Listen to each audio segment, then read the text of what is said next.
गाईहरूलाई कुटी धमाधम काटिँदैछ भरे दिउँसो 2 बजीको लागि।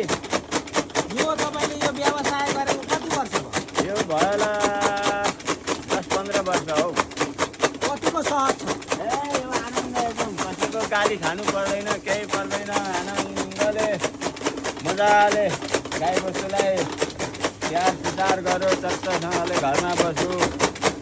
गाईबस्तुको दुध खायो, घिउ खायो, दही खायो, मोही खायो। एकदम आनन्द यो पेसा राम्रो। अनि यसबाट उत्पादन भएको दुध चाहिँ बजार छ? बजार यो डेरी ऋतिका डेरीले लान्छ। धाइजेनमा छ, धाइजेन मेचीनगर 11 पर्छ होला, धाइजेनमा छ ऋतिका डेरी। यहीँ आएर लान्छ कि पुऱ्याइदिनुपर्छ? सबै यहाँ आएर लान्छन्। बिहान बेलुकै लान्छन्? बिहान बेलुकैको लान्छन्। अलिकति समस्या चाहिँ दुधको पैसा अब फ्याटको आधारले लान्छन्। यो हरियो घाँस खाएको बेलामा अलिक कम फ्याट उठ्दो रहेछ। दुधको मूल्य अलिक कम छ फ्याटको आधारमा। अब यो हरियो घाँसको त्यसलाई चाहिँ अलिक फ्याट उठ्दो रहेनछ। सुक्खा खुवाउँदा त फ्याट राम्रै उठ्छ। किसानको जिन्दगी यस्तै हो। अहिले तपाईँका कतिवटा गाई छन् घरमा, गोठमा यहाँ? अब सङ्ख्या त लगभग 20वटा पुगेका छन्। बाह्र सहित बाछा एउटा पाडी छ। अब गाईहरू निस्किँदा छन्। अब माउ गाईहरू लगभग अहिले 12वटा छन्। ब्याडको गोरु छ एउटा, दुईटा ब्याडका गोरु छन्, एउटा सानो एउटा ठुलो।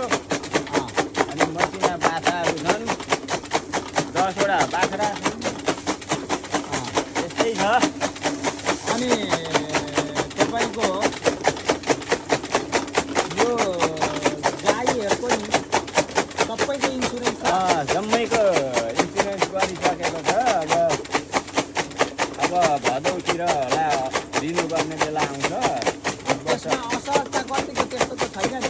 केही भएको छैन अहिलेसम्म चाहिँ। अब कहिलेकाहीँ अब यसो बिरामीहरू भयो भने उपचार गऱ्यो, डाक्टर बोलायो गऱ्यो। त्यो इन्सुरेन्सले नि गर्छ कि आफै गर्ने हो? यो आफै प्राइभेट इन्सुरेन्सले गर्दैन। औषधि चाहिँ आफै गर्छ? मरोहरू भने चाहिँ अब क्लेम गर्नु पर्यो बिमा कम्पनीलाई। अनि अब 2-3 महिना 3-4 महिनामा केही भइहाल्यो घटना भने क्षतिपूर्ति पाइन्छ। 90%ले पाइन्छ प्रायमा। अब 90% पाइन्छ। अब राम्रै छ। अनि त्यसो हुँदाखेरि तपाईँलाई यही गाई फार्मबाट चाहिँ पशुपालनबाट भनौँ न, हजुर। कतिजना परिवार पाल्नु भएको छ कि आफू मात्रै हो? अब अहिले हामी 2जना छौँ घरमा। अब केटाकेटी पढिसके आफ्नो आफ्नो ठाउँमा खुट्टामा उभिएका छन्।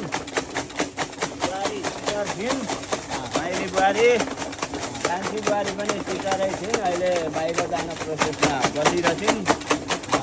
छोरा दोकान गर्छ माइलो छोरो फिल्ममा, डिजिटल काँटा कम्प्युटर काँटाको दोकान छ। कान्छो छोरो विदेश गएको छ।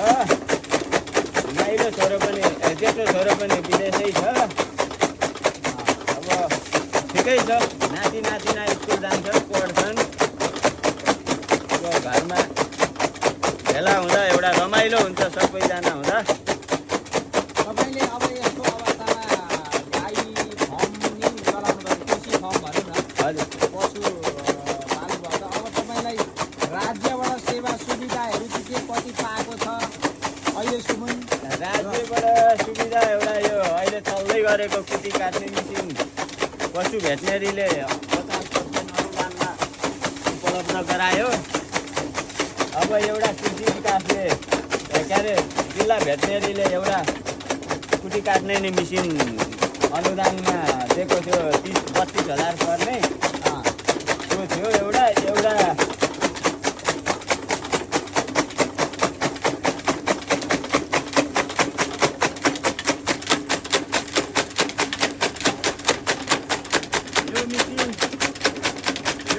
यो मेसिन जिल्ला घरेलुले उपलब्ध गराएको 30% हामीले लायौँ, 80% घरेलुले दियो। यो साइलेज बनाउने मेसिन हो, तल्लो छेउको। यति हो अनुदान पाएको भनेको मैले राज्यबाट सुविधा। अनि यसपालि वार्डले 50%मा 6वटा म्याट गाईबस्तुलाई ओछ्याउने म्याट उपलब्ध गराउनु भयो। 6वटा म्याट 50% अनुदानमा म्याट पाइयो। अरू त खासै अब त्यस्तो ठुल्ठुलो उपलब्धि अनुदान चाहिँ पाइएको छैन। नगद अनुदान भन्ने अहिलेसम्म तपाईँहरूले पाएको छैन। नगद चाहिँ 1 रुपियाँ पनि मैले सरकारको ल्याएको छैन। दानाहरूमा त्यस्तो सहुलियत भन्ने कुरो केही छैन। केही छैन, दानाहरूमा सहुलियत केही पाएको छैन। अब सरकारले बिस्तारै किसानलाई चाहिँ हेर्नुपर्ने हो, विशेष किसानलाई हेर्नुपर्ने। किसानले गरेको राजाले खाने पनि नेताले खाने पनि किसानकै हो। सबै किसानले गरेको हो, किसानले नगरी नेताले पनि खान पाउँदैनन्। सबभन्दा किसानलाई हेर्नुपर्छ। सबैभन्दा हेर्ने चाहिँ किसानले हो। किसानले गरेन भने नेताका मुखमा पनि खाने कुरो पस्दैन। किसानले गरेर अब मात्रै अन्न बाली उब्जाउने, अन्न बालीहरू धानहरू चामलहरू पनि पकाइ खाने कुरो हो। पकाइ खाने कुरो किसानले बनाएन भने नेताले पनि खान पाउँदैनन्। किसानलाई चाहिँ राम्ररी हेर्नुपर्छ राज्यले। अब यो यति काटेकोले कति समयसम्म पुग्छ यतिलाई? यो आजलाई भयो, बेलुकालाई। हजुर। अब भोलिलाई भोलि नै काट्नुपर्छ बिहान।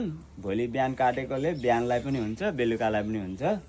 यो अहिले दिउँसोको लागि, बेलुकाको लागि भयो, यो गाईहरूको लागि। अनि यो गोठ सुधारहरू भनेर यो सबै तपाईँले आफै बनाएको कि उसले राज्यले केही अनुदान? राज्यले गोठ सुधारको उसमा 1 रुपियाँ खर्च गरेन। अब त्यही म्याट उपलब्ध गरायो, 6वटा म्याट दियो वार्डले, नगरपालिकाले। अब अनुदान भनेको यिनै 2टा चिज परे, 3वटा। त्यो पनि 50%? 50% तिरेको, एउटा 20% तिरेको किसानले, अरू घरेलुले दिएको, जिल्ला घरेलु झापाले।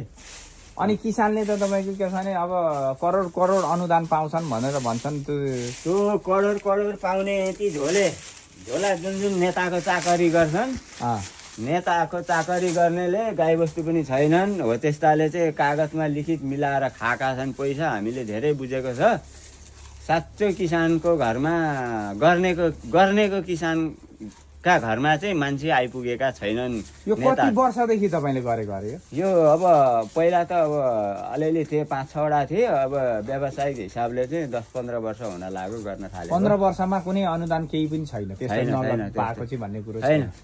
अब गोठ सुधार, गोठको लागि यसो सरकारले क्यास अनुदान त्यस्तो हेरेर उपलब्ध गराएको छैन। तपाईँलाई चाहिँ अहिले तत्कालै अवस्थामा आफूलाई राज्यले अब तपाईँले यो चाहिँ सरकारसँग स्पेसल सरकारले के गर्दै चाहिँ तपाईँलाई एकदमै सहज हुन्छ, अथवा तपाईँहरूले चाहिँ सहज तरिकाले साँच्चै किसानहरूले चाहिँ काम गर्नुहुन्थ्यो र उहाँहरूलाई बेनिफिट हुन्थ्यो? तपाईँलाई कतिको बेनिफिट छ त अहिले यो काम गर्दा? अब हामीलाई अलिक गाह्रो छ किसानलाई, दानाहरू पनि महँगो भइसकेको छ। हजुर। सरकारले किसानलाई अब के आवश्यक छ, किसानको गोठ बनाउन पैसाहरू चाहिएको हुन्छ। किन किसानको घरमा अब कहिले भनेको टाइममा पैसा हुँदैन। अब किसानलाई नेपाल सरकारले चाहिँ 1%मा सरकारले ऋण उपलब्ध गराउनु पर्यो गोठहरू बनाउनलाई। यो गाईबस्तुको थलाहरू सफा गर्ने मिसिन ल्याउनको लागि, गाई दुने मिसिनको लागि। अब अनि दुध चाहिँ कसरी बिक्री छ अहिले? दुध अहिले फ्याटको आधारमा कहिले 60, कहिले 63, कहिले अब यस्तै 57-58 यसरी नै पैसा हाल्दैछन् अब डेरीवालाले।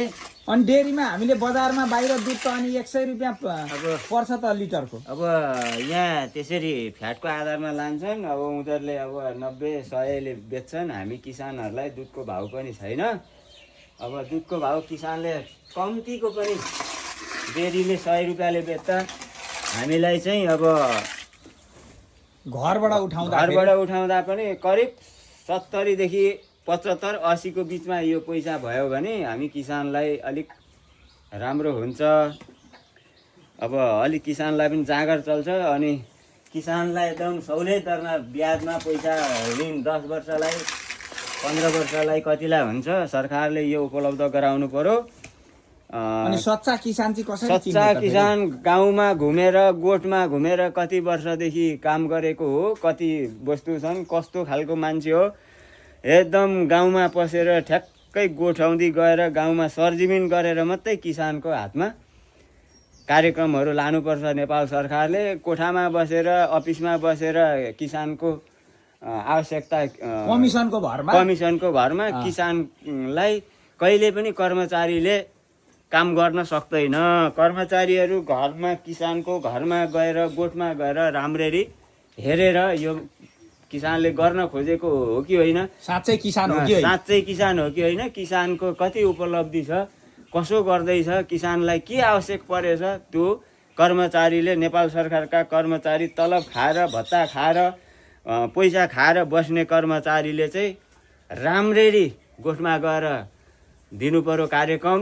नेपाल सरकारले दिएको कार्यक्रम लक्षित वर्गमा पुग्नु पर्यो। नेपाल सरकारले के कार्यक्रम ल्याएको छ वडामा नगरमा, त्यो नगरको कार्यक्रम, वडाको कार्यक्रम, जिल्लाको कार्यक्रम गाउँमा पसेर कहिले पनि सच्चा किसानको घरमा अहिलेसम्म आइपुगेको छैन। कुनै कुनै चोकमा, कुनै कुनै ठाउँमा यहाँ फल्नामा भ्याक्सिन हानिँदैछ, यहाँ यो कार्यक्रम आएको छ भनेर मोबाइलमा हाल्छन्, तर किसानको घरमा 20वटा 25वटा 30वटा 50वटा 100वटा गाईहरू हुन्छ, लगेर चोकमा लगेर भ्याक्सिन हान्ने उपाय हुँदैन। अब किसानले बाख्रा पालेको हुन्छ 20वटा 10वटा, गाई पालेको हुन्छ 30वटा 35वटा। साना किसानहरूले, अब ठुल्ठुला किसानहरूले त 400-500 250 200 हालेको हुन्छ। अब यी साना किसानहरूको गोठमा गएर कहिले पनि कार्यक्रम नेपाल सरकारको पुर्याएको छैन। कम्तीमा पनि नेपाल सरकारले ध्यान दिनुपर्ने कुराहरू, अब मेरै गोठमा पनि कतिपय भेटनेरीका डाक्टरहरू यहाँ अब पिपिआरको भ्याक्सिन आउन आएको, अब गाउँ गाउँमा डुलेर हान्न सकिँदैन भनेर हाम्रै संसारे अर्जुनधारा नगरपालिकाका पशु सेवा डाक्टरहरूले पनि भन्नुभयो, घर घर गएर हान्न सकिँदैन भन्नुभएको छ। यो चाहिँ नेपाल सरकारले चाँडोभन्दा चाँडो घर घरै गएर किसानलाई भ्याक्सिन हान्ने कार्यक्रम गरोस्। कुनै कुनै चोकमा लगेर गाईबस्तु 20वटा 25वटा गाईबस्तु डोराएर जान सक्दैन। एउटा घरमा 2जना बुढाबुढी हुन्छ, छोराछोरी विदेश हुन्छ, बाहिर हुन्छ, 2जना बुढाबुढीले काम गरेको हुन्छ घरमा, मान्छे नराखिकन त्यो मान्छेहरूले घर घरै उहाँ गाउँमा चोकमा लगेर बस्तु बाख्राहरू भ्याक्सिन हान्न पुर्याउन सक्दैन। घर घरै गएर यो भ्याक्सिन हान्ने कार्यक्रम गरोस्। हाम्रो अर्जुनधारा नगरपालिकामा पिपिआरको भ्याक्सिन गाउँभरि हाने। मेरो लबी गाई फर्ममा मोहन चिमरिया हो मेरो नाम। मेरोमा आएर भ्याक्सिन हानेको छैन अहिलेसम्म एकपल्ट पनि छैन। होइन, पहिला हाने, अहिले यसपालि छोडेको छ। भ्याक्सिन हान्नेको छैन पिपिआरको। अब यो लम्कीको पनि कता कता रोग आएको भन्ने म सुन्दैछु, कता कता 1-2वटा फाटफुट। यो गारामुनि क्षेत्र पहिलाको सैनिक मास्तिरौँदी कता कता 1-2वटा गाई मरेको सुन्दैछु। चाँडोभन्दा चाँडो लम्कीको भ्याक्सिन आएको छ भने पशु भेटनेरी सेवाले चाँडोभन्दा चाँडो गाउँ पसेर हान्ने कार्यक्रम मिलाओस्। भ्याक्सिन घर घरै गोठमा गएर हान्ने कार्यक्रम गरोस्। म यति भन्दै मेरो सानो कुरा, किसानको दुखेसो कुराहरू म यहीँ टुङ्ग्याउन चाहन्छु। नेपाल सरकारले चाँडोभन्दा चाँडो किसानको घर घरमा गएर सरजिमिन गरेर सच्चा किसान हो कि होइन, यो चाहिँ किसानलाई परिचय पत्र कसो गरी उपलब्ध गराउने, किसानको परिचय पत्र देख्दाखेरि सम्मानित पेसा हो, सम्मानित किसानलाई कसरी सम्मान गर्ने त्यो नेपाल सरकारले जानोस्। चाँडोभन्दा चाँडो यति काम गरोस्। मेरो सानो 2टा कुरा म यहीँ टुङ्ग्याउँछु। छोटो हाम्रो अब मोहन प्रसाद चिमरिया सर हुनुहुन्थ्यो उहाँ है, उहाँले आफ्ना कुराहरू राख्नुभयो। अब उहाँको दुखेसो जम्मा कुरो के थियो भने लक्षित किसानसँग चाहिँ कुनै पनि कार्यक्रम आइपुग्दैन। माथि माथि टेबलमै बसेर आधी कमिसनमा मिल्छ अथवा केमा मिल्छ, त्यो भएर फार्म खोल्छन्। तर अब त्यो पैसा पाइसकेपछि, अनुदान पाइसकेपछि फार्म बन्द हुने अहिलेसम्म योभन्दा अगाडिको थियो। उहाँले अब अहिले इन्जेक्सनको कुरो पनि गर्नुभयो। इन्जेक्सन घर घरमा आएर हालिदिनुपर्छ। यसरी पशु तपाईँको यहाँ घरमा यत्र 20वटा 22वटा पशु छन्, यो डोर्याएर लगेर चोकमा पुर्याउने सम्भावना हुने। यो चोक हो क्या, पशुको चोक त यहीँ छ त, यहाँ गोठै यत्रो छ, यहाँ गोठमा आएर काम गर्नु पर्दैन। यो कुरोलाई ध्यान दिनु पर्यो। र उहाँको दुखेसो मेन कुरो, उहाँ 15 वर्षदेखि चाहिँ यो चाहिँ तपाईँको के छ भने यसरी व्यवस्थित तरिकाले पशु फार्म चलाएर श्रीमान श्रीमती दुईजनाले चलाएर बस्नुभएको रहेछ। उहाँहरूको एकदमै राम्रो छ, व्यवस्थित छ है। तर यसको लागि मूल्यको पनि कुरो त्यस्तै छ, दुधको मूल्यको कुरो। अब दाना तपाईँको अहिले 50 किलो दानालाई 2500 रुपियाँ बोरा पर्दो रहेछ। अनि अब त्यो चाहिँ कसरी किसानले चाहिँ खरा दुध उत्पादन गर्न सकिन्छ, त्यो चाहिँ लागत बेसी भयो भन्ने कुरो। अनि किसानलाई सहुलियत दरमा चाहिँ ऋण उपलब्ध गर्नु पर्यो। 1%मा चाहिँ उपलब्ध गराउन सक्यो भने राज्यले त्यो निशुल्क पैसा करोड करोड बाँध्नुभन्दा 1%मा चाहिँ ब्याजसहितको तिर्ने वातावरण बनाइयोस् र गोठ सुधारको लागि चाहिँ व्यवस्थित खालको चाहिँ लगानी गरोस् राज्यले। सच्चा किसान कहाँ घरमा पुगेर चाहिँ यो काम गरियोस् भन्ने उहाँको जन इच्छा अथवा उहाँको चाहिँ तपाईँको आकाङ्क्षा गुनासो एकदमै मलाई पनि सराहनीय लाग्यो। यो काम होस्। उहाँले एकदमै राम्रो तरिकाले गाई पाल्नु भएको रहेछ। अहिलेसम्म उहाँले आफ्नो यसैबाट चाहिँ घर परिवार जीविका चलाउनु भएको रहेछ है। यसैले छोराछोरीलाई पढाएको सबै थोक गरेको भन्नुहुन्छ। तपाईँहरूले यो भिडियोलाई चाहिँ सेयर गरेर राज्यको कम्तीमा पनि कानमा पुगोस्। हवस् त, धन्यवाद।